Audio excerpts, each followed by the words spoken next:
माँ। अजय बहुत परेशान था। उसे समझ में नहीं आ रहा था कि वो इस परिस्थिति से कैसे निपटे। वो अपनी माँ को बहुत चाहता था, किंतु उसकी पत्नी और बच्चे उसकी माँ से बहुत दूर भागते थे, क्योंकि उसकी माँ की एक आंख नहीं थी, साथ ही उसकी कमर भी 90 डिग्री अंश पर झुकी थी। वैसे वह अपना काम सब खुद कर लेती है, किंतु फिर भी वो उसकी पत्नी और बच्चों के लिए हमेशा खटकती है। दादी, आप ऊपर के कमरे में जाओ, मेरे दोस्त आ रहे हैं, अजय के बेटे अखिल ने बड़ी बेरुखी से कहा। पर बेटा, मैं तो यहाँ बहुत दूर बैठी हूँ, अजय की माँ ने बहुत प्यार से कहा। नहीं, आप उनके सामने मत रहो, वो मुझे चिढ़ाते हैं, अखिल ने जोर से डांटते हुए कहा। क्या हुआ अखिल, क्यों चिल्ला रहे हो? अजय की पत्नी काव्या ने किचन से आवाज लगाई। देखो न माँ, ये दादी यही ड्राइंग रूम में बैठी है और मेरे दोस्त आ रहे हैं, अखिल ने शिकायत भरे लहजे में कहा। माँ जी, आप ऊपर चली जाओ, क्यों हम लोगों को लजवाती हो? काव्या ने बेटे का पक्ष लेते हुए कहा। बेचारी लता चुपचाप उठकर जीने के सहारे ऊपर जाने लगी। कमर झुकी होने के कारण उन्हें ऊपर चढ़ने में बहुत परेशानी हो रही थी, किंतु वो पूरी ताकत से ऊपर में एक अकेले कोने वाले कमरे में जाकर बैठ गई। अजय बाजू के कमरे से सब सुन रहा था। उसे कष्ट हो रहा था कि उसकी माँ को अपमानित होना पड़ रहा है, किंतु वो असहाय था। अगर वो कुछ कहता है तो पत्नी और बच्चे उसका विरोध करने लगते हैं। दूसरे उनके तर्क भी सही लगते हैं। चूंकि वो एक प्रशासनिक अधिकारी था, उसका सामाजिक स्तर बहुत ऊंचा था। उसकी ससुराल भी एक उच्च घराने से में थी, अतः वह चुपचाप इस तरह हर दिन अपनी माँ को अपमानित होते देखता रहता था। रात को अजय की पत्नी ने कहा, देखो जी, अब कुछ करो। कल कलेक्टर साहब की पत्नी आई थी, माँ जी अपनी देसी धुन धारा में उनसे मिली। मुझे बहुत शर्म आ रही थी बताते हुए कि ये मेरी सास है। मैंने कह दिया कि दूर की रिश्तेदार है, इलाज कराने आई है। अजय को रोना आ गया, किंतु फिर भी वह चुप रहा। उसे समझ में नहीं आ रहा था कि वो क्या करे। अपने बेटे की मनस्थिति को लता अच्छी तरह से जानती थी और बेटे को कोई कष्ट न हो इसलिए वो हर बात को चुपचाप सह लेती थी। अजय बहुत उदास रहने लगा। एक तरफ परिवार और सामाजिक स्तर पर जीने की प्रतिबद्धता थी, तो दूसरी ओर माँ।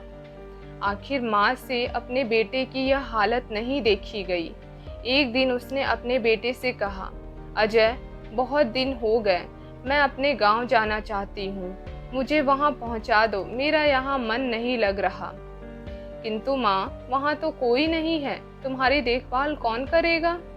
अजय ने आश्चर्य से पूछा। अरे, सब गांव वाले तो हैं और वो तुम्हारे चाचा जी तो उसी गांव में रहते हैं, और फिर हम सारी व्यवस्था कराएंगे ना। काव्या की तो जैसे मन की मुराद पूरी हो गई हो। अजय जानता था कि वह गांव में माँ की देखभाल करने वाला कोई नहीं है, लेकिन अपनी पत्नी की जिद के कारण वह अपनी माँ को गांव छोड़ने पर विवश हो गया। माँ को गांव छोड़ आते वक्त उसे रोना आ रहा था तथा अपनी बेबसी पर गुस्सा भी आ रहा था, किंतु परिवार, पत्नी और समाज ने उसके इन मनोभावों को दबा दिया और वो सुकून सा महसूस करने लगा। कुछ दिनों के बाद उसके चाचा जी अमेरिका में रहते थे, आने वाले थे। जब अजय बहुत छोटा था, उसके पिता जीवित थे तब वो भारत आए थे और उसके बाद वो अब भारत आने वाले थे। पूरा परिवार और आस पड़ोस बहुत उत्साहित था। अमेरिका से अजय के डॉक्टर चाचा आ रहे थे। डॉक्टर अभिमन्यु ने जैसे ही घर में कदम रखा, सबने मिलकर बहुत उत्साह से उनका स्वागत किया। क्यों अजय, भाभी नहीं दिख रही, कहाँ है? डॉक्टर अभिमन्यु ने उत्साहपूर्वक पूछा। जी, वो गांव में रहती है, यहाँ उनका मन नहीं लगता है, काव्या ने सपाट लहजों में उत्तर दिया। डॉक्टर अभिमन्यु ने अजय की ओर देखा तो अजय ने अपनी आंखें झुका ली। डॉक्टर अभिमन्यु सब समझ गए। बोले, कल हम भाभी से मिलने गांव चलेंगे सब लोग। दूसरी दिन सभी लोग गांव के घर में पहुंचे। देखा कि लता को बहुत तेज बुखार है और वो पलंग पर असहाय पड़ी है। डॉक्टर अभिमन्यु दौड़कर लता के पास गए, उनके पैर छूकर रोने लगे। लता की ये हालत उनकी कल्पना से परे थी। वाह बेटा अजय, तूने तो नाम उजागर कर दिया। अपनी माँ की ये हालत देखकर तुझे तो शर्म भी नहीं आ रही होगी। डॉक्टर अभिमन्यु ने अजय को डांटते हुए कहा, नहीं देवर जी, अजय का कोई दोष नहीं है। मैं खुद गांव आई थी, लता ने अपने बेटे का बचाव किया। मुझे सब पता चल गया। भाभी, आप चुप रहो। क्यों बहू, तुम्हें अपनी सास की कुरूपता पसंद नहीं है? समाज में तुम्हें नीचा देखना पड़ता है ना? काव्या निरुत्तर होकर अजय को देखने लगी।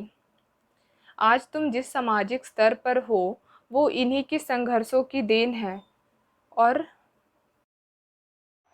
बेटा अजय, तुम्हें शायद मालूम ना हो कि बचपन में जब तुम 1 साल के थे तब छत से नीचे गिरने के कारण तुम्हारी एक आँख फूट गई थी और तुम्हारी रीढ़ की हड्डी में भी समस्या थी। तब तुम्हारी इस कुरूप माँ ने अपनी एक आँख और अपना बोन मैरो देकर इतना सुंदर स्वरूप दिया था। काव्या बेटा, इतने सालों तक संघर्ष करके बेटे को प्रशासनिक अधिकारी बनाने वाली इस संघर्षशील औरत की तुम लोगों ने यह दशा कर दी। तुम्हें ईश्वर कभी माफ़ नहीं करेगा। डॉक्टर अभिमन्यु की आंखों से आंसू बह रहे थे। अब भाभी, आप मेरे साथ अमेरिका जाएंगी, यहाँ इन स्वार्थी लोगों के बीच नहीं रहेंगी। डॉक्टर अभिमन्यु ने लता से कहा। अजय के तो पैरों तले ज़मीन खिसक गई। डॉक्टर अभिमन्यु, जो उसके चाचा थे, उन्होंने जो राज बताया उसके बाद तो अजय को यही लग रहा था कि उससे ज़्यादा पापी इंसान इस दुनिया में कोई और है ही नहीं। वह दौड़ता गया और माँ के कदमों से लिपट गया। माँ, मेरा अपराध अक्षम्य है। मैं जानबूझकर चुप्पी साधे रहा, आपको अपमान करवाता रहा। अब सिर्फ आप ही उस घर में मेरे साथ रहेंगी और कोई नहीं। अजय ने अग्नेय दृष्टि से अपनी पत्नी और बच्चे को देखा। काव्या को भी बहुत पश्चाताप हो रहा था, किंतु उसकी हिम्मत नहीं हो रही थी कि वो लता से आंखें मिलाए। लता ने काव्या की मन स्थिति को समझकर उसको पुचकारते हुए अपने पास बुलाया और अजय को डांटते हुए कहा, खबरदार, जो मेरी बहू को मुझसे अलग करने की कोशिश की तो तुझे घर से बाहर निकाल दूंगी। काव्या और बच्चे ने लता के पैर पड़ते हुए अपने व्यवहार पर माफ़ी मांगी और माँ के हृदय ने सबको माफ़ कर दिया।